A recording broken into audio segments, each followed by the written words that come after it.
Okay, so we're going to pick it up. Now, here I have to confess, one of my sources would be Michael Loconis and Gary Habermas. They wrote a terrific book on the resurrection, and both of them approach this topic of the resurrection with the minimal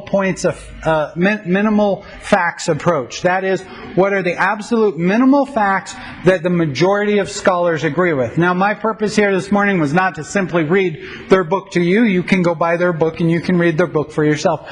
My point was to use them as a source, but to go on beyond that. So, Jesus of Nazareth died by crucifixion.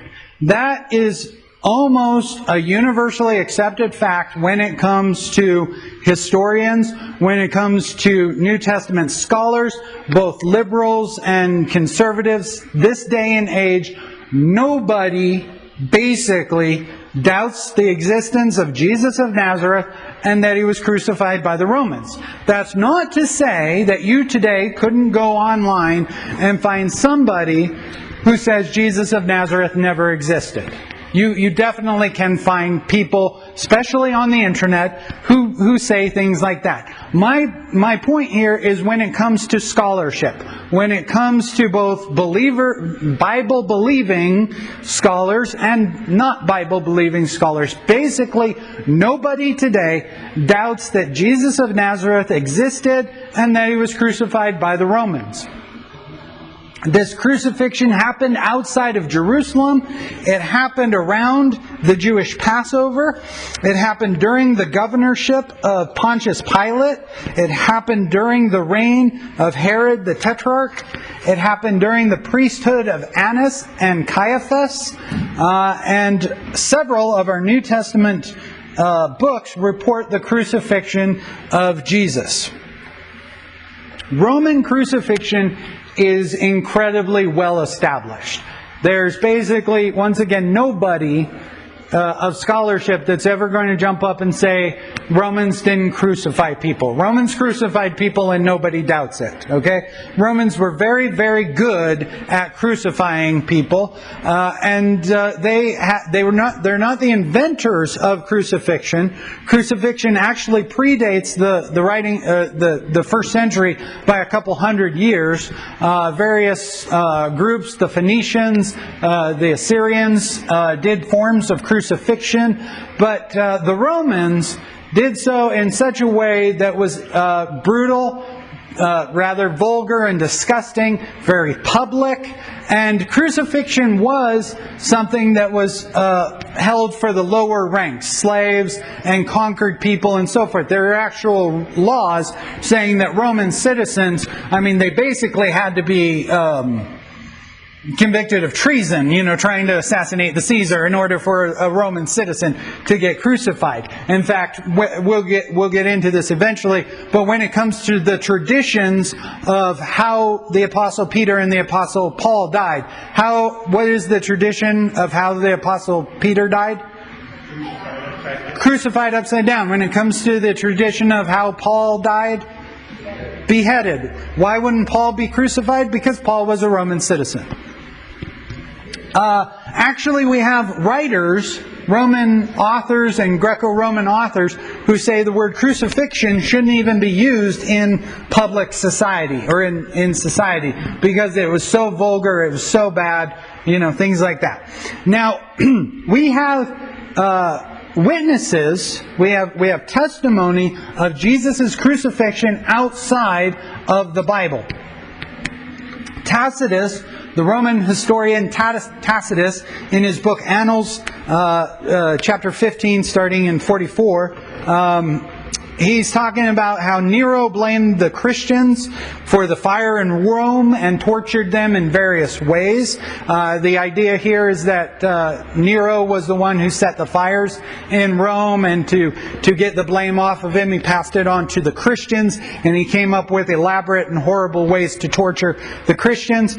Tacitus goes on to say the name originates from Christus, which is the Latin form of Christ.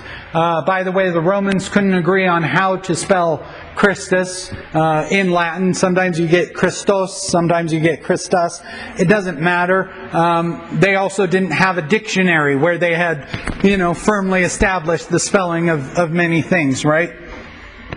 Tacitus goes on to say the name originated from this Christus who suffered the extreme penalty during the reign of Tiberius at the hands of Pontius Pilate. This happened in Judea. A superstition started and spreaded to Rome. What is this superstition that Tacitus is referring to? Well, unfortunately, we don't know for absolute certain what this superstition is. What is it plausible that this superstition is? That Jesus rose from the dead, and this superstition eventually spread to Rome. So most scholars agree that Tacitus's writing here is authentic. They have no reason to doubt it. Josephus, Flavius Josephus. Now I realize that I've thrown out this name at you before, Josephus, and I've just expected you to know who Josephus was. But I want to tell you who Josephus was. Flavius Josephus was a Jew. He's pretty much a late contemporary, probably born around the 40s, so a little bit after the time of Jesus and so forth. Flavius Josephus, he was born in the 30s. Not the 40s. Flavius Josephus became a general, especially as we get into the 60s of the first century. We start to get more conflict between the Jews and the Romans. We eventually get the Jewish-Roman War. Flavius Josephus was one of the generals when Vespasian started to march into Judea. Now, at this point, Rome had had enough of Judea. Rome decided, we're going to knock you guys out. We're done with all of this nonsense, all of these rebellions and so forth. And so when Vespasian started to march, he started to destroy towns as he went along his merry way. And when you destroy a town, you absolutely smash it into the ground, and then you move on to the next town so that you don't have to watch your flank, right?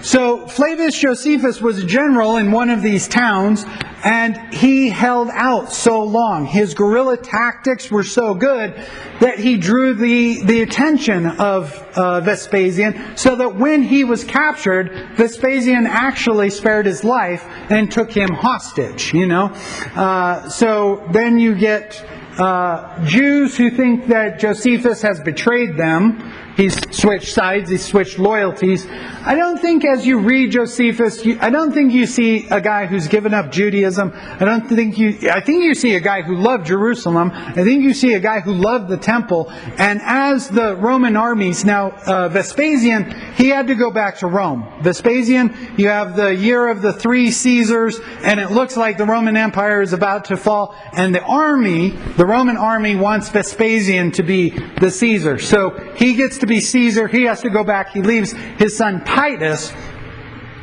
to continue to wipe out Judea. So when Titus has Jerusalem surrounded, and while Titus is going to knock out Jerusalem, Josephus is the go-between. He's the one trying to tell the Jews, surrender. If you surrender, they're not going to destroy Jerusalem, they're not going to destroy the temple.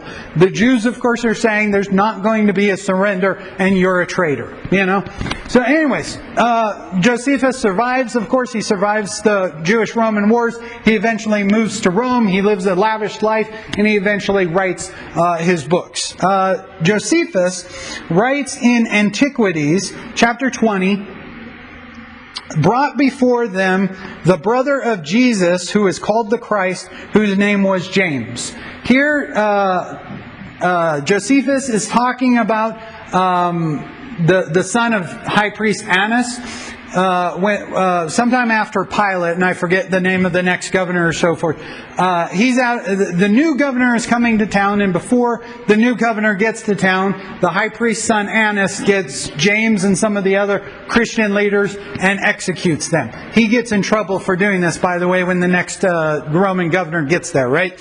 But here in Antiquities, Josephus is specifically saying that they brought in the brother of Jesus, who is called the Christ, whose name was James. So this shows us that Josephus believed that there was this guy named James who was the brother of Jesus. Now, before we get to this next reference in Josephus to Jesus, I want to just upfront and admit that yes, in our Greek copy of Josephus, there are questionable alterations. They're probably Christian interpolations. That is, a Christian sometime got his hands on Josephus' Greek work and added some words to Josephus.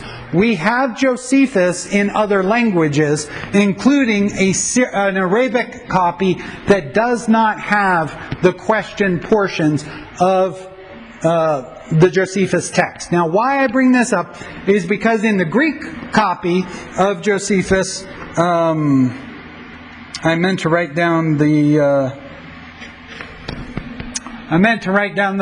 place that this is located in Josephus. In the Greek copy, it mentions there was a man named Jesus, if it be lawful to call him a man. And you'd be wondering, Josephus never became a Christian. Josephus was always a Jew.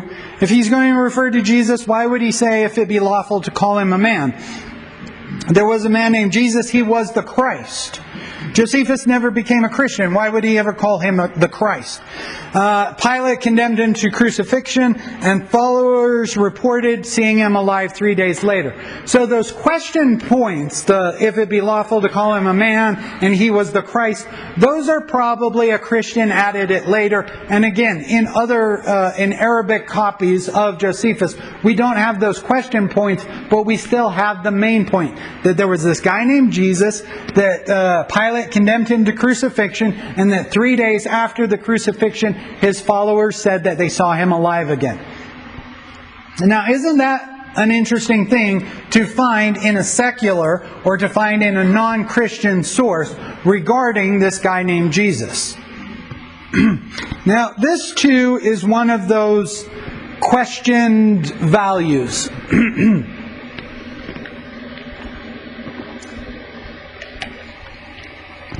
The Babylonian Talmud, in Sanhedrin 43, it talks about Yeshua. Yeshua was on the eve of the Passover. Yeshua was hanged. He practiced sorcery and enticed Israel to apostatize. Now, one of the Jewish criticisms of this is the fact that it doesn't say Yeshua of Nazareth or Yeshua the Christ or anything like that. It's just Yeshua. What is the name Yeshua in English? Well, it's closer to Joshua. Guess what? A lot of people in the first century had the name Joshua. A lot of Jews had the name Joshua. And some of them also got hanged on trees and also got executed and things like that. Now, there are details, such as it happened on the eve of the Passover, that he practiced sorcery. That's an interesting thing to claim of this person, that he practiced sorcery and that he enticed Israel to apostatize. So is this a clear reference to Jesus Christ? It's not absolutely clear, but it fits pretty good, doesn't it? Later Talmudic writings probably are not very helpful to us on this point. This may be late, and it may be a response to the Christians' charge of an unfair trial. This Babylonian Talmud passage goes on to say that a herald went out in Israel for 40 days, calling anybody to come be a witness for Yeshua. Nobody came forward to be a witness for Yeshua, and so we executed him.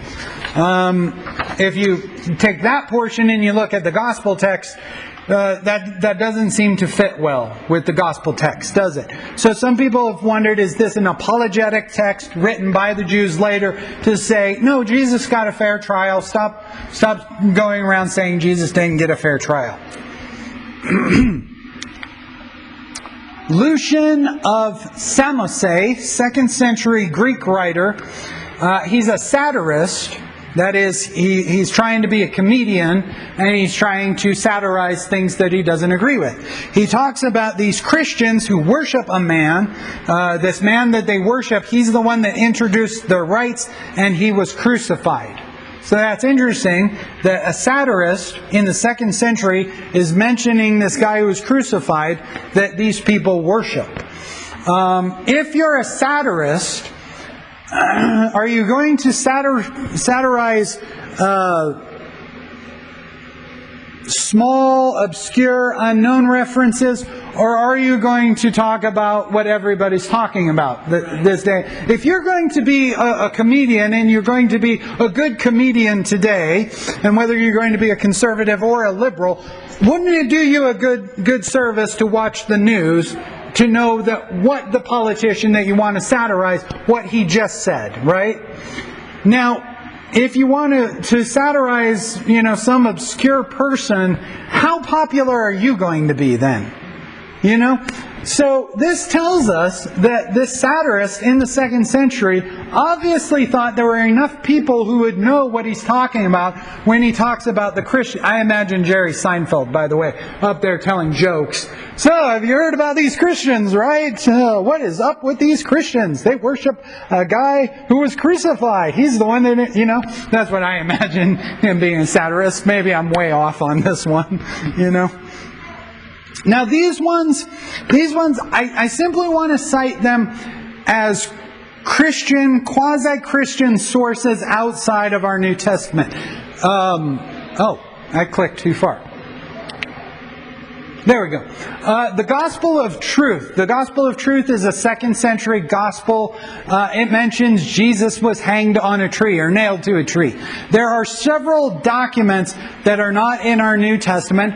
Some of them were at least somewhat popular. Some of them were considered heretical very quickly. But the Acts of Pilate, the Epistle of Barnabas, the Epistles of Ignatius, the history of Joseph, that would be Joseph, the father of Jesus, by the way.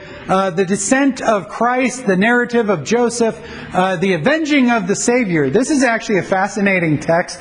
It was written in the 2nd century by somebody who imagined that when Jesus died, he went to the place of the dead and he punished those people who just tortured him, right? So it's a very interesting work. It's not Scripture. I'm not telling you it's Scripture. I'm not even telling you to read it, okay?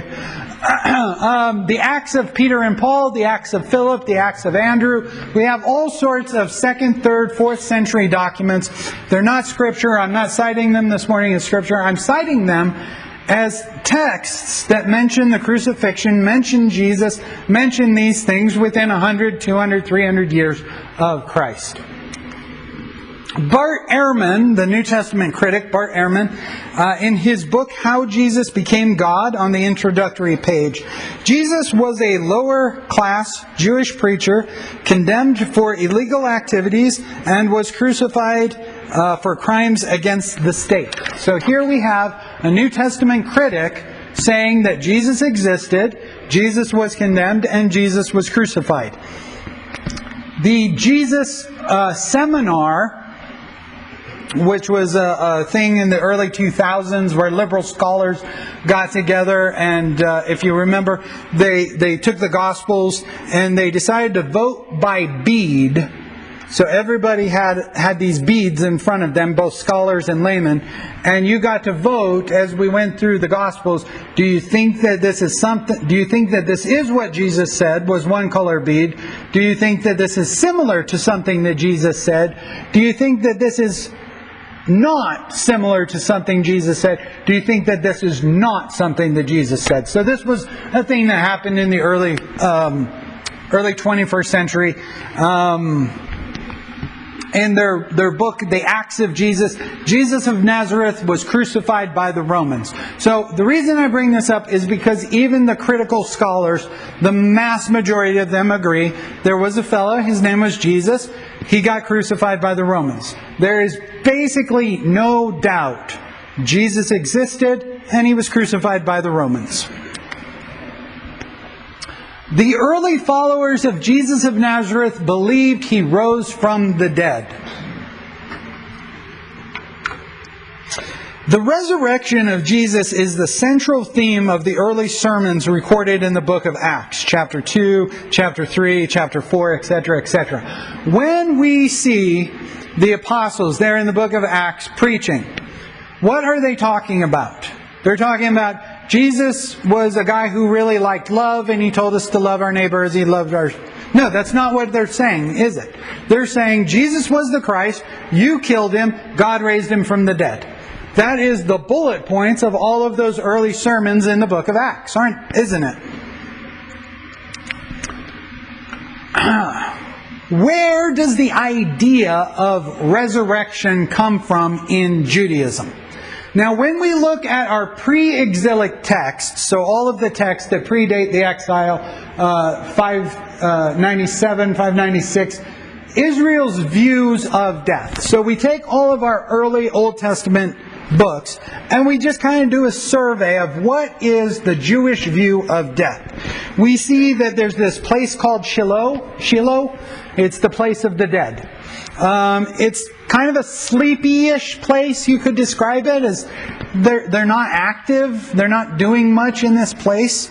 It's a one-way street. We get some glimpses of something like a life after death, but not a lot. The early Hebrew scriptures aren't really about what happened when you die, are they? The majority of them actually just talk about when so-and-so died, he slept with his fathers. And it just kind of leaves it at that, you know. Now, in the exilic and post-exilic Israel view of death, resurrection becomes more prevalent, but there's a diversity of opinion on these texts. The book of Sirach, which is not in our Bible, it is in Catholic and it is in Orthodox Bibles. It's also sometimes called Ecclesiastes. The author there is saying that when you die, you stay dead. And he's writing in the post-exilic period.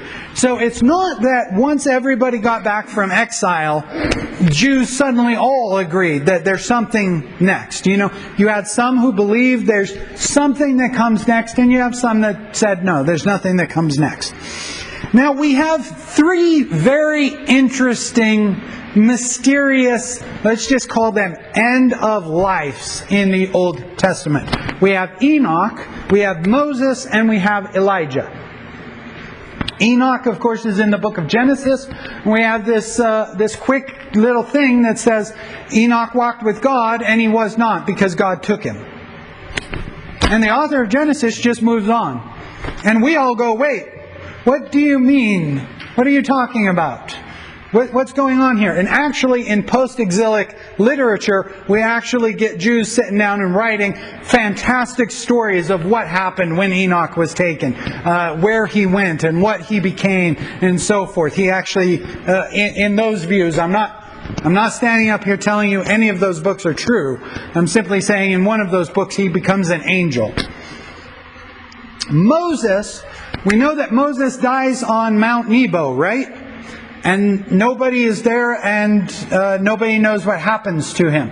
And it said that the angels took him away, or God buried him himself, so that nobody would know where his grave was. Some Jewish literature in the post-exilic come up with God resurrected him and took him up to be in heaven, or things like that. And finally, Elijah. We get the story of Elijah where he and Elisha are standing there in the fiery chariot and the whirlwind, and it takes him up to heaven, right? Now, in Judaism, both today and in ancient Judaism, there was no hope that you would get to do this, right? These are just stories of things that happened, but you had no chance of being the next Enoch. You had no chance of being the next Moses. You had no chance of being the next Elijah. Abraham, Samuel, David, Elisha, all of them died, just like regular, right? So we only get these three kind of obscure, well, I'm not going to call Moses obscure, am I? I'm not really going to call Elijah obscure either, right? But we have just these three interesting end of lives, right? And it's in the post-exilic time period that people wanted to revisit this and flesh it out and make some more of it. We have this interesting episode in 1 Samuel chapter 28, Samuel and the witch of Endor, where Saul the Urim and Thummim are not working for him. God is not answering him. So he finds this witch, and he goes to this witch, and he gets the witch to bring up the spirit of Samuel. Interestingly, in verse 15, Samuel says, "Why do you disturb me?" And it's an interesting thing for Samuel to say, "Why do you disturb me?" The word there doesn't mean, "Why did you wake me up?" It means, "Why are you troubling me?" So that's kind of an interesting thing, because again, some of the imagery we get of Shiloh, it seems like the dead are basically asleep, or maybe, something like that, right? But here, when Samuel gets called up by the witch of Endor, "Why are you troubling me?" In verse 14, the witch describes an old man in a robe. Saul immediately recognizes Samuel. He knows that this is Samuel. What's interesting about that is we get in the Gospels stories about encounters with the resurrected Christ, and some people don't recognize him right away. So that's kind of an interesting change in the Gospel. Somehow, Saul is able to recognize this image right away as being Samuel. But again, in the New Testament, we get Mary Magdalene and the disciples not immediately recognizing Jesus sometimes. Old Testament resuscitations. I'm not using the word resuscitation here in the CPR sense of the word, like somebody just fell over, somebody did CPR on them, and they revived in a couple minutes, right? We get these three stories: Elijah and the widow of Zarephan's son, Elisha and the Shulamite woman's son, and the dropping of the dead body into his tomb. Remember, the two guys are going to bury their friend. They hear a band of robbers. They drop the body. It falls on the bones of Elijah, and he comes back to life, right? So we have these interesting stories of resuscitations. And why am I calling these resuscitations and not resurrections? Well, the reason I'm calling these resuscitations and not resurrections is because the story is simply reported as this is what happened. And then the resuscitated person disappears from the story. You look at these two sons, and once they're back alive, they're no longer, if it was a stage production, the story moves on, right? We don't they play no further role in the story. And the same with this guy whose body was dropped on the bones of Elijah. It's reported that he gets back up. It's reported that he's alive again. But he's not an important character in the rest of the Bible. And it's presumable that these people eventually die again, right? Now, that's why I don't call this a resurrection in the sense of Jesus' resurrection. Because Jesus' resurrection, as we encounter him, we come to find out he still has the scars in his hands. He still apparently has the scar in his side. You apparently could touch him. I know that in the Gospel of John at that point, it doesn't say whether Thomas does or doesn't touch him.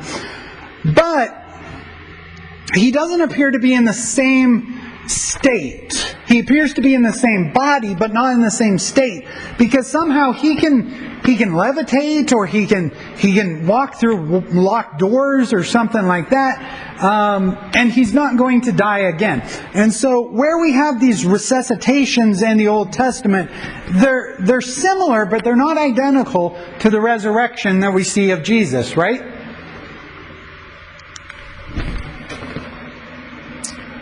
Old Testament not resurrections. Where did Enoch go? What happened to him? Again, I told you about some post-exilic literature that's very fanciful. He goes to the 7 levels of heaven. He meets all of these angels. He gets told all of these stories. Right. But he doesn't come back. He's not an important figure in Judaism then going forward, is he? He's mentioned in Genesis, he's off the pages, and he's brought up in these fanciful, we might call them fan fiction today, right? Elijah He becomes an end times figure in one sense because we get the prophecy in Malachi, I'll send before you the spirit of Elijah. We get Jesus identifying the spirit of Elijah as being John the Baptist. So even there, we're not talking about the Elijah, the guy who was there on Mount Carmel calling down the fire. Jesus is not saying that, by the way, John the Baptist and him are identical. He's saying that the spirit of Elijah came with this. This isn't a reincarnation. This isn't a resurrection. Now, why resurrection? One of the interesting things about the Jews is sometime in the post-exilic period, some of them start to believe in a resurrection. Now, you can comb the annals of pagan mythology, Greco-Roman mythology, Greek mythology, Egyptian, and all sorts of things. Nobody else believed in resurrection. In fact, as you get into Egypt, you get this whole huge land of the dead, and it's well developed. What happens after death. But there's no resurrection. And then suddenly, the Jews start to believe in resurrection sometime after the exile. Well, Antiochus Epiphanes is the one. He is a Seleucid emperor. You'll remember that Alexander the Great comes down and conquers almost the entire known Mediterranean, and then starts to head towards Persia and places like that, and eventually he dies. And the legend is, on his deathbed, the generals are there and ask, who gets to take your place? And with his dying breath, he says, the strongest. Meaning, you guys got to battle it out to figure out who gets to take my place, right? And they break up the territory, and the Seleucids are the ones that will reign in the Levant, or reign in what today we call Israel, right? Now, Antiochus Epiphanes hated the Jews, and he hated Judaism. He was a very Greek kind of guy, and Greeks were very proud of their Greek thing. And so he outlawed Judaism, he outlawed circumcision, he outlawed kosher. There on the Second Temple, he sacrificed a pig on the altar, desecrating the temple. He set up a statue of Zeus in the temple. He absolutely hated the Jews. And the Jews figured out that when they didn't obey God, they went into exile. And so now that we're back in the land, we better obey God. So they've got Torah, they've got the way of God, and now they've got an issue, they've got a problem. The Seleucids are saying, no, no, no, no, and God is saying, you know, keep kosher and things like that. And so for the first time, you have martyrs. You have people standing up to the Seleucids saying, I'm not going to obey you. I'm going to obey God. And so you get martyrdom. Now, once again, early Jewish literature, Judaism in the pre-exilic period, it's not a religion of martyrs. And in fact, religions of martyrs wasn't even a very popular thing, because in order to be a martyr, you kind of have to die, you know. Now, today, of course, we have the phrase playing the martyr, but that's a different thing, right? But by the time of the Maccabees was a rebellion during the reign of the Seleucids. The Maccabees said, no, we're not going to do this. They started to fight the Seleucids. They actually ruled in Jerusalem for a short time. We can see from the literature, the extra-biblical literature of the time, that people started to read Isaiah 26, they started to read Daniel 12, and they started to believe in some sort of a resurrection. And this was a thing for those who were loyal to God.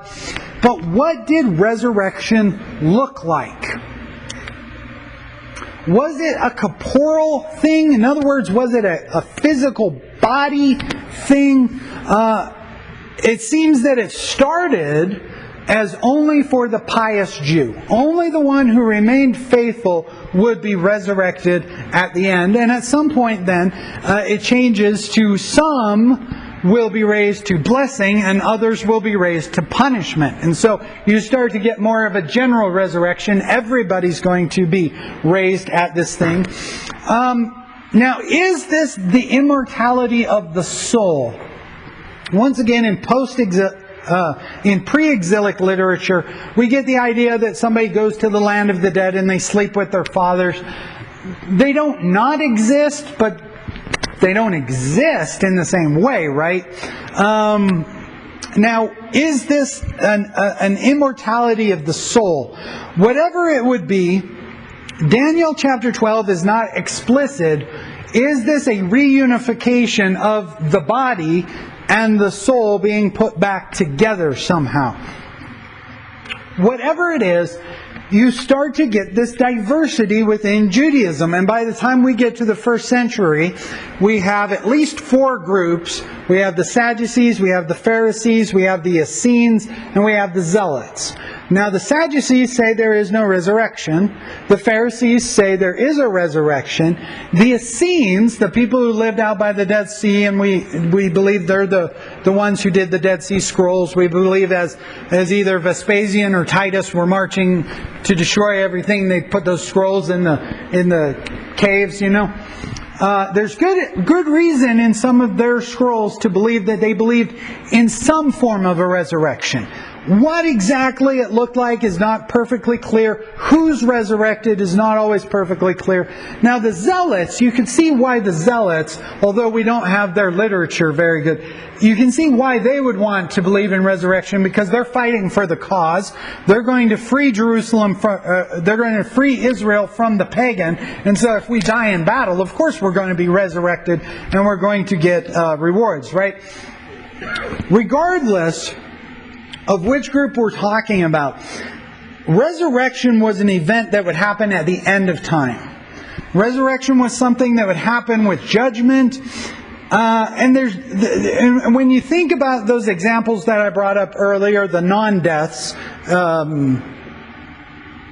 Enoch, Moses, Elijah, and those resuscitations, they don't really play into this. You know, again, Isaiah 26, Daniel 12 are much more the text that the Jews headed into Jesus' time period.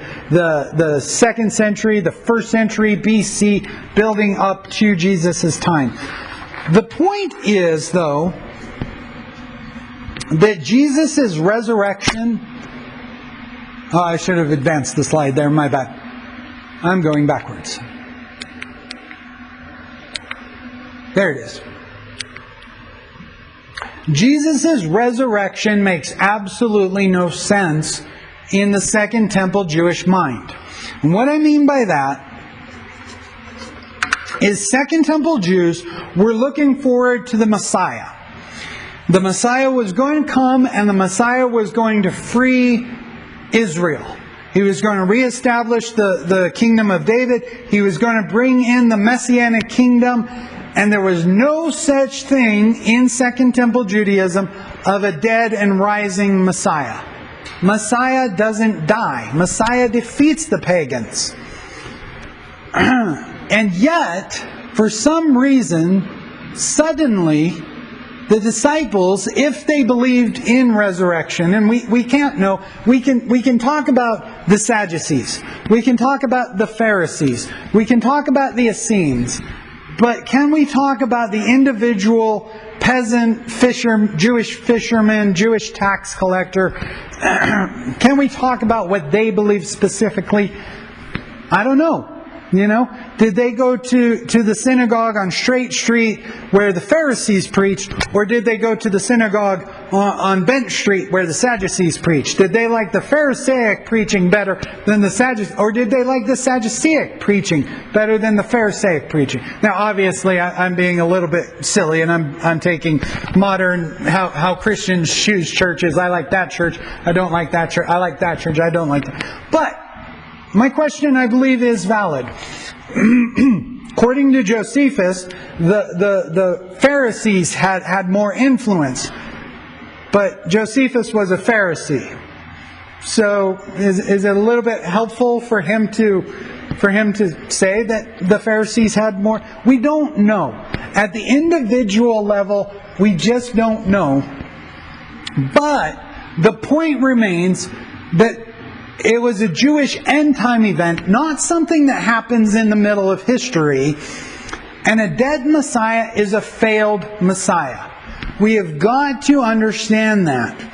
One of the things I believe the critic, whether it's a scholarly critic or an unscholarly critic, one of the things I don't think that they grasp, one of the things I don't think that they get is in Second Temple Judaism, there's no dying Messiah. We went over in a class several months ago, is Jesus a copycat of pagan religions? And we talked about how, pagan religions have some figure that dies and comes back, right? And oftentimes that's related to the crop cycle. Oftentimes that's related to the change of the seasons, right? When we look at Jesus' resurrection, it has nothing soever to do with the changes of the season and so forth. And they're also missing the point that in Second Temple Judaism, and if you feel like I'm pounding this drum a little bit heavy, it's only because I am. In Second Temple Judaism, there's no dying, rising Messiah. A dead Messiah is a failed Messiah. You cannot stress that enough. So, the fact that the disciples suddenly start to believe in Jesus' resurrection, where does that come from? They're not predisposed to believe in a dying and rising Messiah. So we don't have Pavlov going on here, and they've been classically conditioned to believe that one day this Messiah is going to come, he's going to die, he's going to come back. That's not Judaism. The New Testament accounts of Jesus' crucifixion. You all have read the Gospels. You all have read the crucifixion events, right? Other than John, we know where John is, right? During the crucifixion, where's John? He's at the cross. We know where Judas is, right? Where's Judas? He's gone and hung himself. Where's everybody else? Nobody knows. Nobody knows where they're at, right? They might be hiding out. They might be hiding for their lives. And in fact, as we read further into the resurrection accounts, into John, into the book of Acts, we find them hiding behind locked doors. Why are they hiding behind locked doors? Because they're afraid. The leader got caught. If the leader got caught, are they looking for us? Now I want to remind you of something. Remember that principle of embarrassment that I talked about earlier? Oftentimes, when you make up a story, you don't make up a story that makes you look like a coward, do you? You make up a story that makes you look like a hero. That time that we were standing there watching the guy run away with the money, right? And I busted out my mad ninja skills and I took him out, right? Not, I was hiding behind the park bench because I was scared, right? I mean, the principle of embarrassment plays into this. Let's just pretend. Let's just agree with the critic just for a moment, okay? The Gospels are written 30, 40, 50 years after the events, right? And they're just made up stories, right? Are you going to make up a story that you were hiding? I mean, what kind of a story is that? You're going to make up a story that gives you some sort of out on why you were hiding. Your mom's cat died and you had to run home and console, your mom's cat. I'm sorry. I didn't do that intentionally. You sprained your ankle that night in the garden when everybody ran away, and that's why you were hiding, right? You're going to make up a story like that. You're not going to make up a story that we were hiding because we were scared. That is a stupid story to make up 30, 40, 50 years after the fact if you want the story to succeed, right? All, with the exception of John and Judas, all of the disciples are hiding during the crucifixion and thereafter. At the report of the resurrection, right? The women discover the empty tomb. in Luke, what do? They go and find the guys. And they tell the guys, he's risen. And what do the disciples, what does it say? They don't believe him.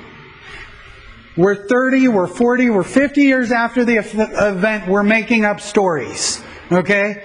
If we're going to just make up stories 30 or 40, 50 years after the event, are we going to make up stories that make us look like we believed and we were faithful and we knew that he was coming? Or are we going to make up stories that say, when the ladies came and told us that Jesus' tomb is empty and that he's been raised, and we said, you're crazy? Or which one are we going to make up? Seriously. Suddenly, they're preaching the resurrection. They skip the cross. They skip going to the tomb. And suddenly, they're preaching the resurrection boldly in Jerusalem, Acts chapter 2, in the temple, Acts chapter 3, and before the Sanhedrin. What changed them? What changed them from these hiding, cowering, fearful followers into brave, bold preachers there in Jerusalem? Do you think they're still looking for the followers of Jesus some days later? Do you think they might be looking for them at the temple? Do you think going before the Sanhedrin, the very body of Judaism that condemned Jesus to death, they're going to go and preach in front of them?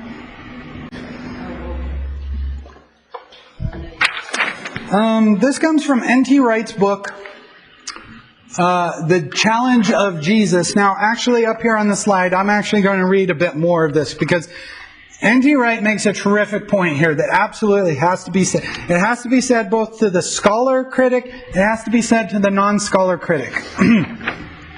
If the Messiah you had been following was killed by the pagans, you were faced with a choice. You could either give up the revolt, give up the dream of liberation. Some went this route, notably the rabbinic movement as a whole after AD 35. Or you could find yourself a new Messiah, possibly from the same family as the lamented one. So what he just said is you've been following this guy that you think is the Messiah, and he gets himself killed by the Romans. He gets himself killed by the pagans. You, the followers of this guy, have two choices. One, you can give up and you can go home. And if you do it quietly, maybe you'll escape with your life, all right? We don't know him. We never knew him. We weren't with him, things like that. The second option is to get yourself a new Messiah, possibly from the same lineage. We see this in the continuous movement that ran from Judas the Galilean in AD 6 to his son or grandson in the 50s, to another descendant, Mahan, during the War of 66 through 70, and another descendant, Eleazar, who was the leader of the ill-fated Sakata on Masada in 73. So your other option, if your Messiah gets killed, is to get his brother, get his cousin, get somebody, right? And Judas the Galilean, he's actually mentioned there in the book of Acts. When he dies, the rebellion, the zealots, they continue. They get his son or his grandson to be the next one, right? And even when he dies, if you don't know what Masada is, Masada was the last holdout after Rome came in and destroyed everything, destroyed Jerusalem and so forth. Herod had built himself this terrific palace up on this high hill, right? It's called Masada. And so the zealots, they took it over. They conquered it and they lived up there, right? And they're going to be independent up there, right? And so what the Romans did was the Romans built a dirt ramp up to Masada so that they could take Masada. And if you've ever seen the movie, it romanticizes it a bit more, and you have some things that are absolutely historically inaccurate. But the Jews up there in Masada figure out what's happening. They're limited, they're surrounded, there's no escape. And so instead of committing suicide, what they start to do is they start to draw lots. And the lot falls to one person to slit somebody's throat, and the lot falls to somebody to get your throat slit. So that as we do this again and again and again, it gets down to only one person left. And so only one person has to commit suicide rather than the whole group. Again, let us be clear. If after the death of Simon Barjora in Titus's triumph of Rome, you suggested that Simon was really the Messiah, you would have invited sharp response from the average first century Jew. What this means, when Titus conquered Jerusalem, there was a guy, his name was Simon Bar-Jonah. Some people believed him to be the Messiah. And in fact, somehow, and the stories vary, somehow after the destruction of the temple, there's some tunnels, and some of the zealots, some of the rebels are still, hiding out in the tunnels looking for food and so forth. Apparently he either got a white robe or a white ephod, and somehow he was able to creep up to the Temple Mount and to suddenly appear. And the Romans actually were a bit shocked by this guy just suddenly showing up and so forth. But once their initial shock, and he's not calling down the thunder on them and so forth, he gets arrested, right? And when Titus has destroyed the temple, has destroyed Jerusalem, and gets to go back to Rome as the conquering hero, they carve the Arch of Titus, which is still there. And the Arch of Titus has these carvings of them bringing back the menorah, bringing back all of the spoil and so forth. And as Titus triumphantly enters Rome, they're bringing the spoil, everybody's cheering. At the end of the procession is Simon Bar-Jonah, the king of the Jews, being led in chains and so forth. And he's led in, and they're throwing rotten tomatoes at him or whatnot, and they flog him and they kill him. Now, what N.T. Wright is saying is, after that, if you started to go around and say to people, I think he really was the Messiah, the first century Jew would look at you like, are you crazy? If, by way of example, you were to say you had a strong sense that Simon's still being with you, still supporting you, still leading you, the kindest response you might expect was that his angel or his spirit was communicating to you, not that he had been raised from the dead. You wouldn't go around saying that Simon had been raised from the dead. They would say, what are you talking about? They got him, they killed him, So the third step in the argument, once again, granted that Jesus of Nazareth was certainly crucified as a rebellious king, being scourged as Simon Bar-Jonah was before execution, we are bound to regard it as extremely strange that the early Christians not only insisted that he was actually the Messiah, but ordered their worldview, their praxis, their stories, their symbols, their theologies around this belief. They had the two normal options open to them. They could have given up Messianism and gone on to live some sort of quiet, inner-religious private life. They clearly did not do this. But they went on preaching that Jesus was not only Messiah, but he was also Lord of the world. Equally interesting, they could have found somebody to be their new Messiah from amongst Jesus' blood relatives. We know very well from early sources that there was this fellow named James in the early church who was the brother of Jesus. It's very important to note that at no point did anybody start to say that James is now the Messiah. They always said that Jesus is the Messiah and James is the brother of Jesus. So N.T. Wright's point here is very simple. There's no dying, rising Messiah in Judaism, and if your Messiah gets killed, you got those two options. You either slip out of town quietly and pretend you weren't part of the group, or you get yourself a new Messiah. And the Christians didn't do this. The Christians insisted Jesus was the Messiah and that he had been raised from the dead. So it's so strange that this is the shape that early Christianity took when we see from all of the other movements, be it Judas the Galilean or Simon Bar-Jonah, or 100-ish years after Jesus, you get Simon Bar Kokhba, and even he gets killed by the Romans eventually. And again, nobody runs around saying Simon Bar Kokhba really was the Messiah and he was resurrected. So we as investigators of history have to ask, why did the Christians do this? Just a couple more things and we'll end our time here. Bart Ehrman, once again, New Testament critic in the book The Triumph of Christianity. Jesus died around 30. That would be around 30 AD. Paul's chronology references, let's just say 33. Paul as the persecutor of the first Paul as persecutor within the first 3 years of the church's existence. The original followers came to believe he was resurrected. This is critical because we have a New Testament critic not saying that Jesus died and then 30 years later people went around saying he was resurrected. But within 3 years, people were going around saying that he was resurrected. N.T. Wright, once again, the guy I was just reading, the Resurrection. Christianity's origin is tied up with the early belief in Jesus' resurrection. The Christians, who remember, the early Christians were Jewish, right? They start to alter their stories. They start to change things. And now, one final point, and then we'll be done this morning. One final point. There are a lot of things in the New Testament, aren't there? When it comes to events, and when it comes to ideas, and when it comes to parts about Jesus, right? Jesus' virgin birth, right? It's there. It's there early in the first couple chapters of Matthew and in the first couple chapters of Luke. Is it anywhere else in the New Testament? Does it ever get brought up again? Not really.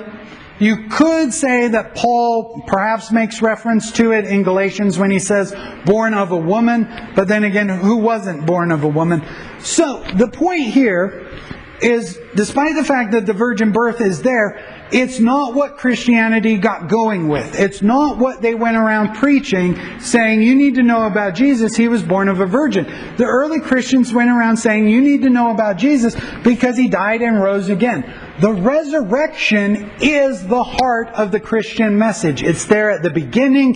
It's what the message is all about. And you cannot explain the rise of early Christianity without the resurrection. With that, we'll go ahead and close our time. We'll meet again. I want to open the floor for questions.